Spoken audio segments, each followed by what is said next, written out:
Bonjour, bienvenue sur une vidéo. Nous sommes en bord de Sambre. Il est samedi, il fait bon, il fait couvert. Nous sommes le long de la Sambre. Alors mon papa pêche tout à fait classique, malheureusement c'est un goby.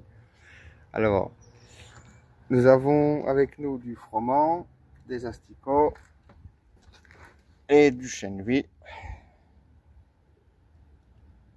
Qu'est-ce que j'allais dire d'autre? J'ai préparé des graines de vesse et du maïs, mais je ne sais pas si nous nous en servirons. Je pêche avec une canne de 13 pieds, une canne anglaise, équipée d'un stick d'1,6 g avec une plombée étalée qui part du flotteur jusqu'à l'hameçon.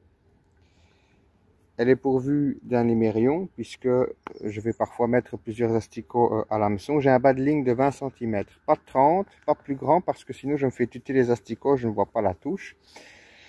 La plombée est une plombée dégressive, c'est-à-dire que j'ai des plombs numéro 6 au-dessus et ensuite je descends avec des plombs numéro 9 jusqu'à mon émerion qui est l'équivalent en poids d'un plomb numéro 9.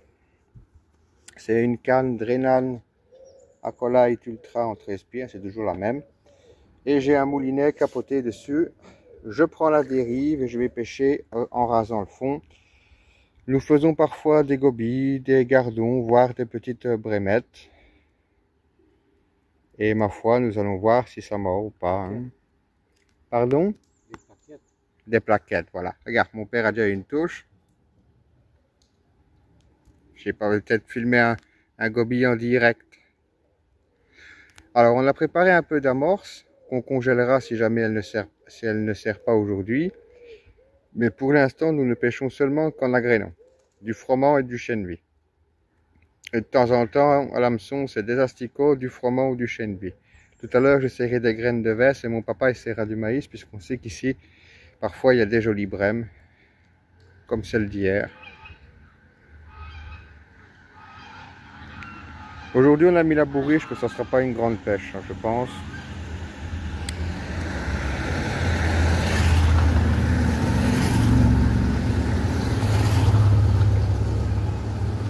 Alors, pourquoi est-ce qu'on vient pêcher ici quand il fait un peu chaud? Ben, il y a toujours un petit peu de courant parce que le déversoir n'est pas loin, mais c'est surtout que dans ce côté-ci, il y a une source en fait.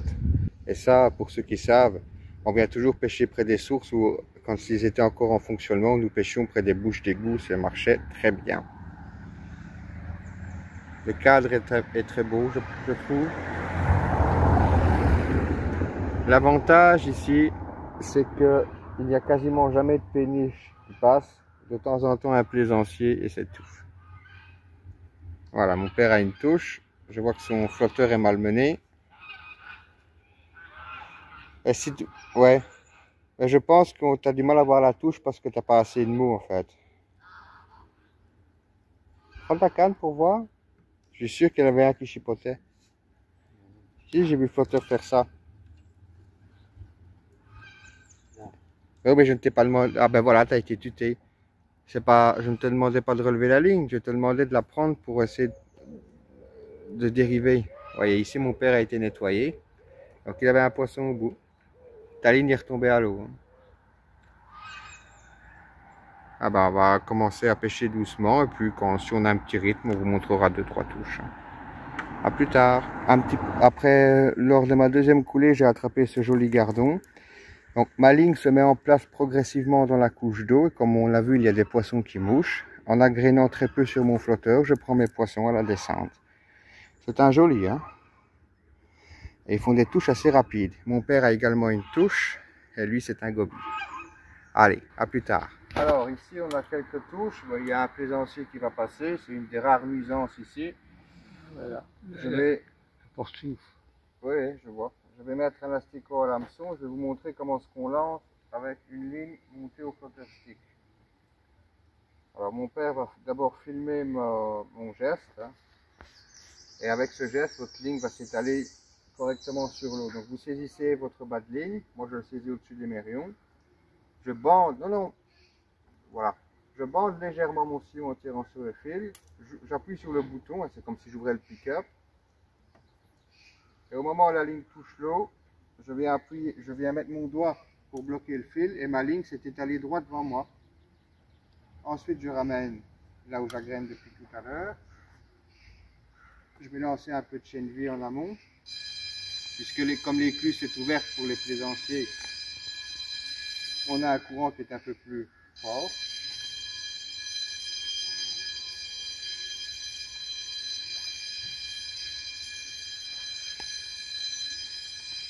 Alors, pour pouvoir maintenir la bannière en amont du flotteur, mon papa va me montrer, va filmer mon bras.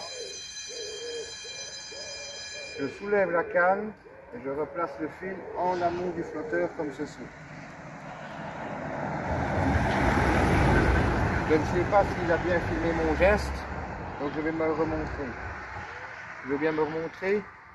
Donc je soulève la bannière et hop, je replace le fil en amont du flotteur.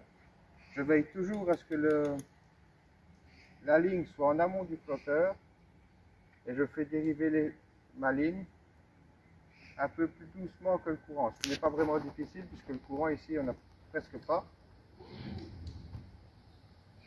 Voilà, j'ai une mini touche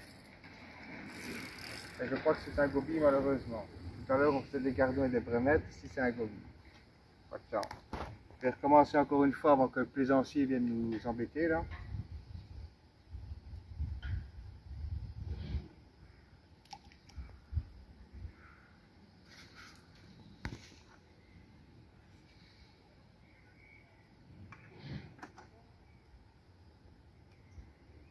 Ils sont aussi embêtants que les gobies.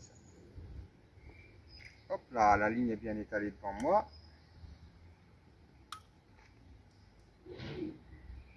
Un peu de chaîne V. Et je laisse dériver ma ligne. Comme ma plombée est étalée, ma ligne descend tout doucement dans l'eau et parfois ça décide les gardons ou les brémettes à mordre.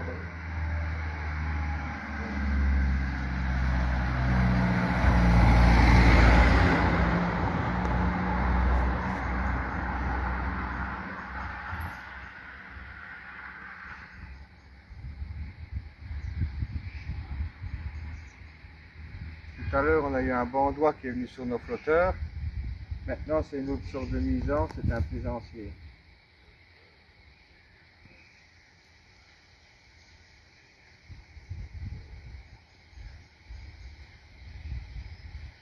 Après, peut-être qu'en passant, il va peut-être remuer un petit peu le fond, il va peut-être activer les gardons. Mais les plaisanciers et les gobies, j'ai horreur.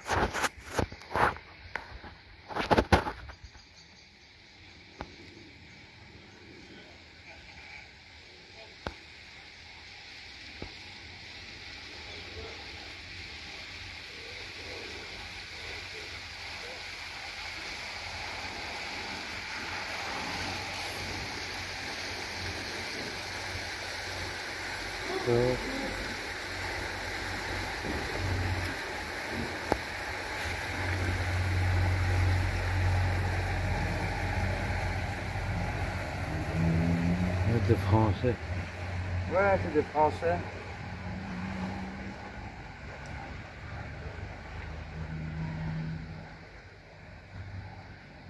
Voilà. Après le passage d'un bateau, c'est pas rare de prendre un poisson. Ici, je pense que c'est un gardon. Alors, il faut savoir que parfois, lors d'une éclusée, le poisson a un peu du mal à mordre. Mais bon, ici, les éclusées, comparé à chez moi, ça n'a rien de mieux. Ici, les gens se plaignent qu'il y ait une éclusée. Bordel, ils viennent par chez moi. Et voilà. Bon, je vais le dégorger. Je vais le dégorger, je vais le mettre dans la bondie, puis on va continuer. Hein. Allez, à plus. Alors, petit bilan après 2-3 heures de pêche, je ne sais plus. On a 64 poissons. Alors, tout n'est pas dans la bourriche, hein, puisque il y a des gobies, et les gobies ne peuvent pas être détenus vivants ou morts en Belgique, et ne peuvent pas être mis en bourriche. Hein. Sachez-le si vous êtes belge ou français. Alors, mon papa, lui, ben, on a graine, hein, donc on a eu des touches au chêne de vie, on a eu des touches à l'asticot blanc surtout. J'ai eu des touches avec des graines de hesse, j'ai eu des touches comme mon papa pour l'instant au maïs, mais mon papa, le gros malheur, il a surtout des gobies sur sa place. Pour le moment, ça s'est un petit peu calmé, on ne voit plus les gardons sauter, il y a un petit creux, sauf les gobies. Donc on fait du nombre avec ce poisson-là, mais attention, il ne faut pas le mettre en bourriche, hein, c'est interdit en Belgique, du moins en Wallonie, ça doit être le même en Flandre. C'est pour ça qu'on les rejette à l'eau. Alors on peut ou les tuer ou les rejeter à l'eau vivants. Nous on les remet à l'eau vivants. Mais comme on a le choix, on ne les zigouille pas. Il fait couvert, mais on sent quand même que fait lourd. Hein. On envisage peut-être de mettre un peu d'amorce pour essayer de faire venir une brème ou deux, mais je ne sais pas si ce sera prenant. Donc on voit le flotteur de mon papa ici.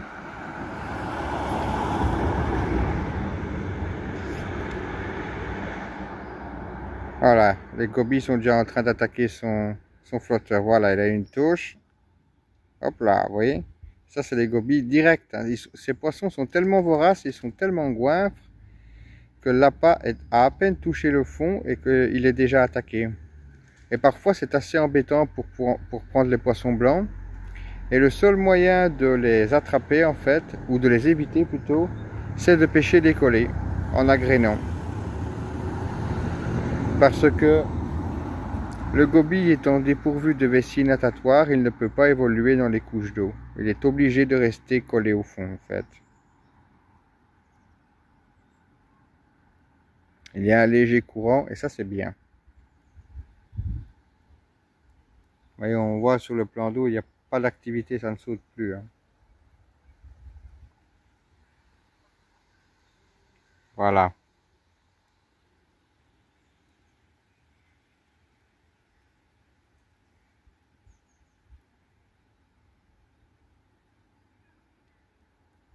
Est-ce que tu as un mot avant que je ne coupe? Non. Ça fait 3 heures qu'on pêche. Ouais, à peu près. Ouais.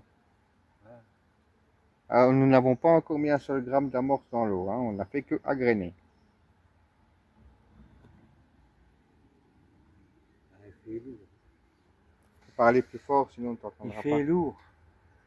Tu peux même sourire maintenant. Il fait lourd. Et si tu faisais une dédicace à toute ta famille comme ça. Allez, vas-y. Tu fais coucou.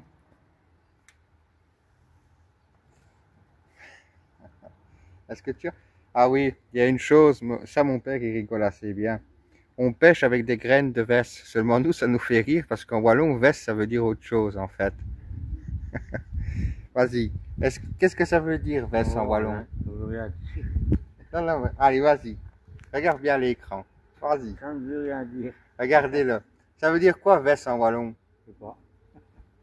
Donc c'est ça en fait, hein, les graines de vesse. Cuites. Alors, vas-y. En France, vous pouvez pas comprendre pourquoi on rigole, mais en wallon, veste, ça veut dire autre chose. Vas-y. Ça veut dire quoi? Attends, tu vas le dire une fois que la bagnole sera passée. Ça veut dire quoi?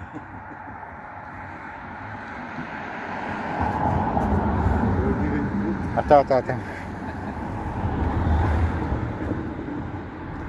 Voilà, il va vous dire ce que ça veut dire en français, en français une veste. Une faute. Allez, vas-y encore. Vas-y. Non, Attends. Si on t'a pas entendu.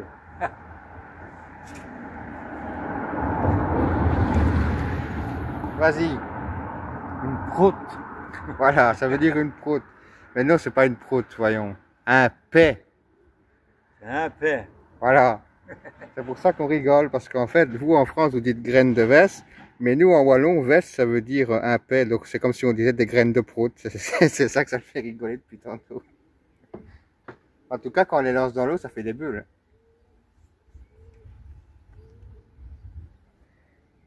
Par contre, attention, si vous allez pêcher avec les graines de veste en France, dites bien graines de veste, et pas des graines de prout, parce que si vous vous faites contrôler, ils ne comprendront pas les mots.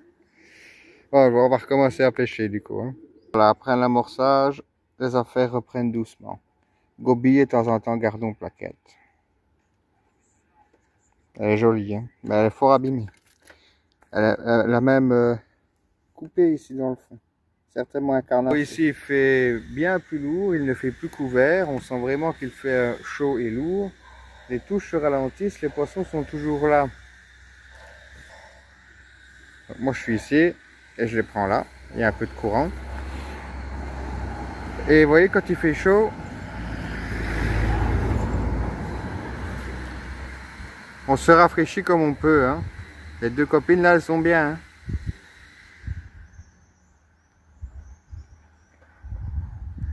Alors dis-moi, depuis que tu as amorcé, t'es tranquille, hein, toi? Je ne vois plus rien. Après, c'est pas impossible qu'au soir, en bloquant sa ligne sur ses boules, il chope une brème, hein. Il faut bien voir le potin qui a écrit le point.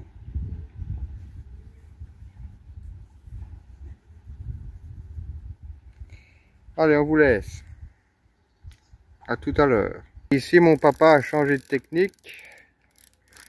Il a réamorcé en agrénant toujours au chanvre et au froment. Et je pense qu'il est attelé à une petite... je pense que ça doit être une brème.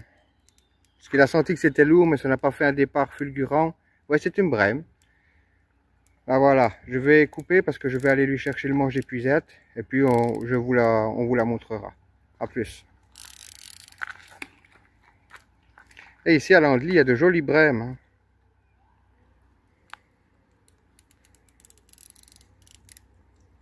Bon, allez. Je coupe et je vais lui chercher le manche d'épuisette. Ramène-la sur ta droite, sinon tu vas passer dans ma canne. C'est une brème, donc elle va... Ouais, elle fait bien au moins ces 2 kilos, je crois, hein, non? Allez, je vais chercher les affaires. Voilà. Chacun son tour. Il y a eu le fils et maintenant il y a le père. Je ne sais pas combien elle pèse, on va pas la peser, hein. On va la foutre à la flotte direct, non?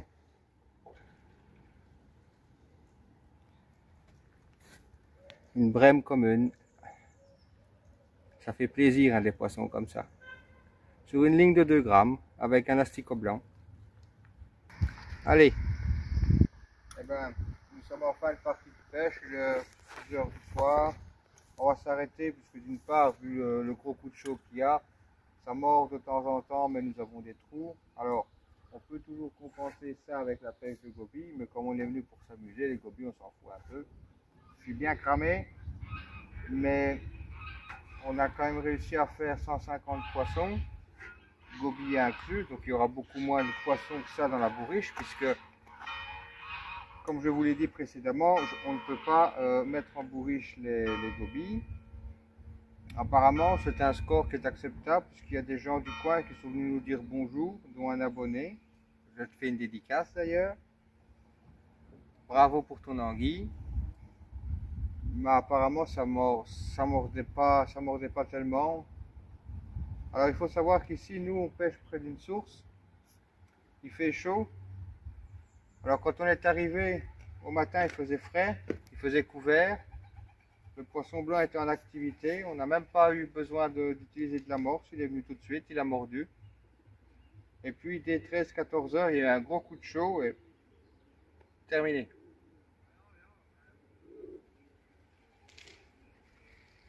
Donc je vais essayer d'en faire encore 2-3, peut-être devant vous. Ben, c'est des gobies. Et ben, ensuite on repliera doucement, on vous montrera le contenu de la bourriche.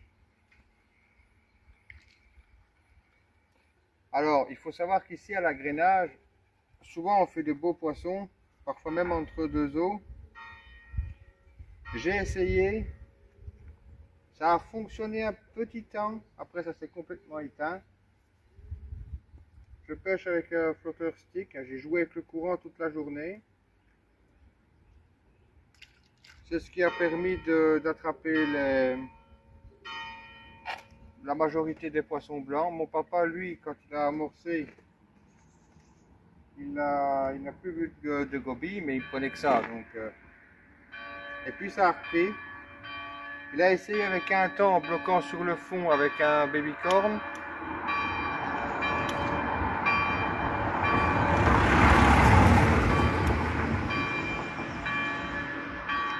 voir s'il n'y avait pas encore une brème comme hier, mais non. Alors ici, de temps en temps, il y a un léger courant. De temps en temps, ça s'éteint complètement. Et parfois, il y a des petits poissons qui viennent moucher, parfois un plus gros. Mais pour les faire mordre, c'est assez compliqué. Je viens d'avoir une touche. Lèche qui a fonctionné le mieux, c'est l'asticot blanc.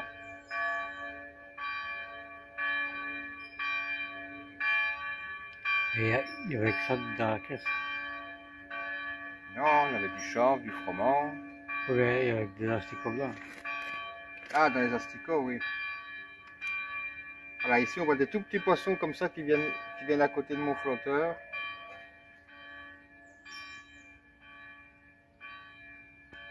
Donc ici, si je mettais un stick plus léger avec une quille en bambou par exemple, il y a peut-être moyen que je les prenne à la descente, mais ils sont tellement petits et c'est tellement anecdotique aujourd'hui, depuis le coup de chaud.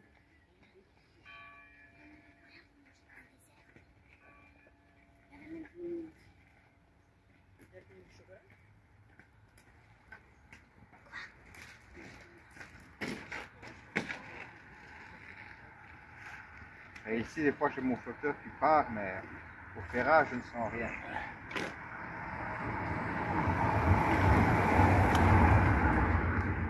Et donc, je voulais tourner cette vidéo pour vous montrer qu'on peut très bien pêcher au flotteur stick en canal. Hein. Il y a une légère dérive. On plombe sa ligne de façon à ce qu'elle se présente que l'appât se présente le plus naturellement possible dans les couches d'eau. C'est comme ça qu'on a attrapé nos poissons blancs, les brèmes aussi. Hein. On a pris des petites brémettes entre deux eaux.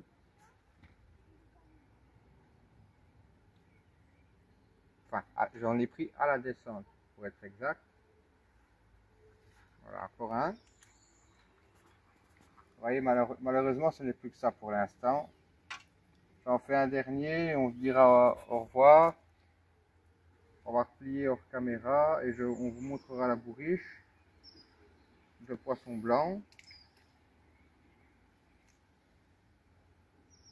que nous avons réussi à faire.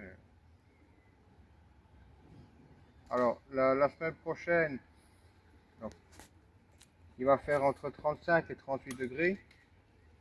Naturellement, à des chaleurs pareilles, je ne pêche pas. Et si les cannes en carbone chauffent, de toute façon, en main, c'est intenable. Regardez, aujourd'hui, il a fait 28, regardez mes bras. Le crâne, c'est encore pire que tu m'as dit. Et la nuque aussi. Ouais. Alors à 38, je viens pas.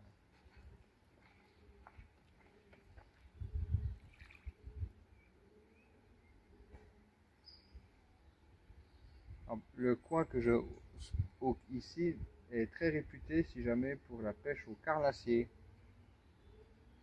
Il y a le déversoir pas loin. Donc pour les gars qui ont des flottes tubes, c'est parfait. Hop là, mon flotteur s'est enfoncé d'un coup, ça c'est une touche de goby. Et il est au haut. Donc sur la fin de pêche, s'il n'y avait pas les gobies, on ne prendrait plus rien. Eh ben.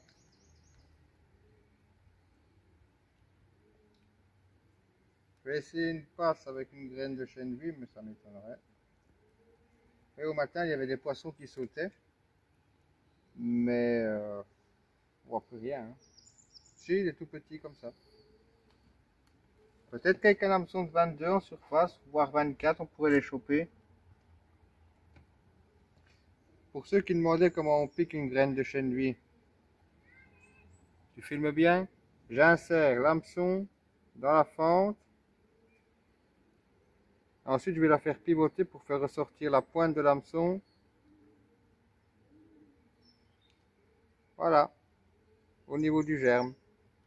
C'est comme ça qu'on fait. T'as bien filmé la graine? C'est bien. Alors ensuite, avant de replier, enfin avant de se dire au revoir après la bourriche, mon papa vous dira un petit poème qu'il a dédié à la veste. Le ridicule ne tue pas, autrement il serait foudroyé. On s'est tapé une barre avec ça toute la journée. Alors normalement les locaux parlent le même wallon que nous, donc du coup on a été discret, on l'a dit qu'il n'y avait personne. Mais comme la vidéo va sortir de toute façon.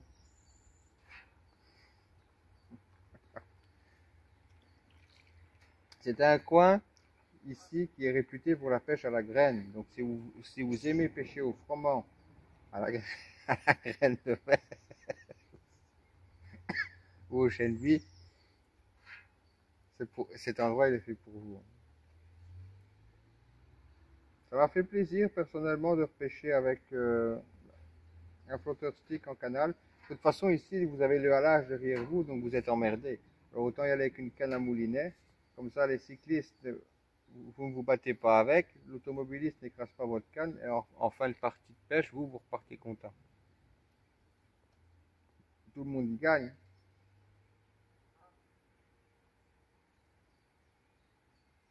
Là, aux chênes vives, veulent pas, c'est l'asticot.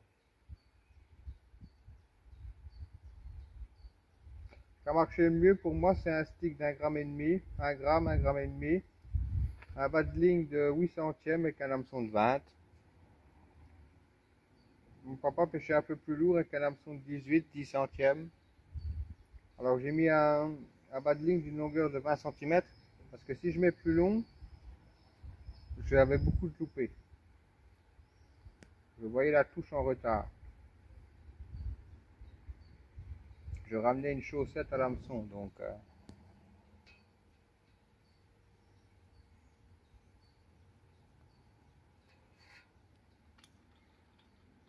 aux chênes vives veulent pas.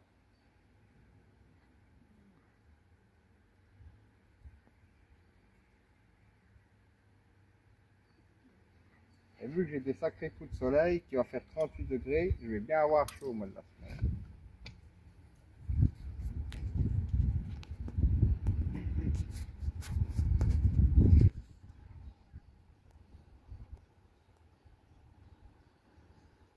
Oh, aux chambres, ils veulent pas. Hein.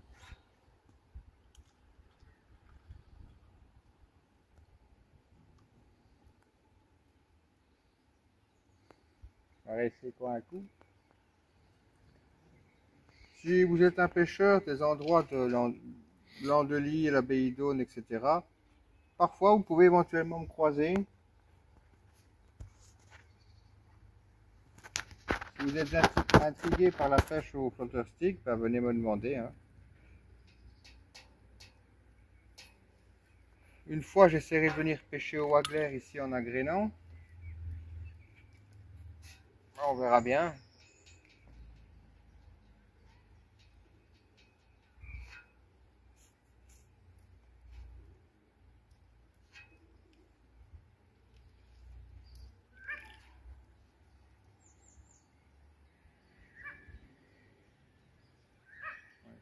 Ça ne donne vraiment plus comme tout à l'heure, malheureusement. Tout à l'heure, c'était au matin, c'était idéal, il faisait frais. La dérive était un peu plus vive également. J'ai des attaques sur le flotteur, mais il ne part pas avec. Ça, c'est des gobies comme ça.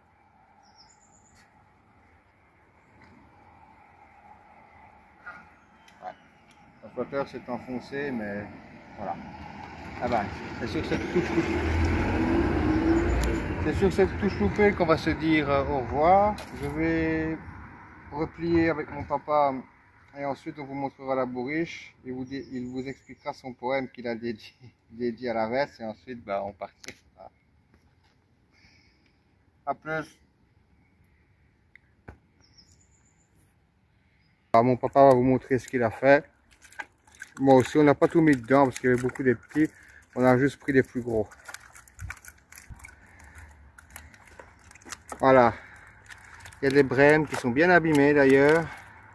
Il y a des gardons, il y a une ablette. Des jolis poissons. Assez difficiles à prendre. Alors comme il fait chaud, je vais me dépêcher. Hein. Je ne vais pas vous les montrer. Je vais vite les refoutre à la flotte. Ah. Voilà, on va les remettre à l'eau. Il y en a un qui est passé à travers les mailles de l'épuisette. Allez.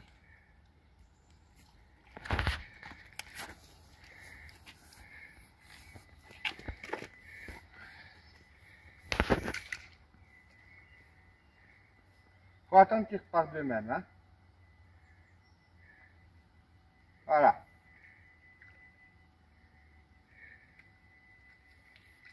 C'est lui qui veut rester dans la tête des puisettes. Voilà. Ils sont tous repartis. Il y en a un qui a du mal, je vois. Et ça va, il est reparti. Et en bas, il fait chaud. Voilà. Vous voyez, si je passe la tête des puisettes, il n'y a rien. Tout est reparti. Voilà. Pourquoi? Parce que on a une longue bourriche et j'ai foutu les poissons pour vous les montrer dans un seau avec de l'eau. Par ce temps-là, c'est quand même ce qu'il faut faire. Nous n'avons pris que les plus gros pour pas que les plus petits soient écrasés. Et le résultat c'est que tout le monde repart vivant. Toujours les oxygéner avant qu'ils repartent, il n'y a pas de souci. L'idéal, c'est d'avoir peut-être 2 bourriches, vous faites des concours, vous n'êtes pas une bourriche près vu la somme que vous investissez dans votre matériel. À la limite, on dira une bourriche pour le gros, une bourriche pour le petit, et il n'y aura pas de problème. Maintenant, nous on replie, mais avant de replier,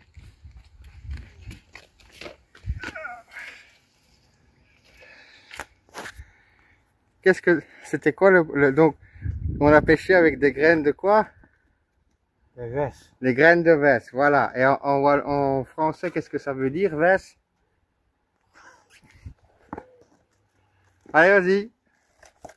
C'est le squelette d'une vesse en 4 parties. Bon, une vesse, en fait, en wallon, ça veut dire, ça veut dire comme mon père l'a élégamment dit tout à l'heure, ça veut dire une proute, hein, donc un paix. Et tu as un poème, toi, hein, envers la vesse. On va attendre que le train passe.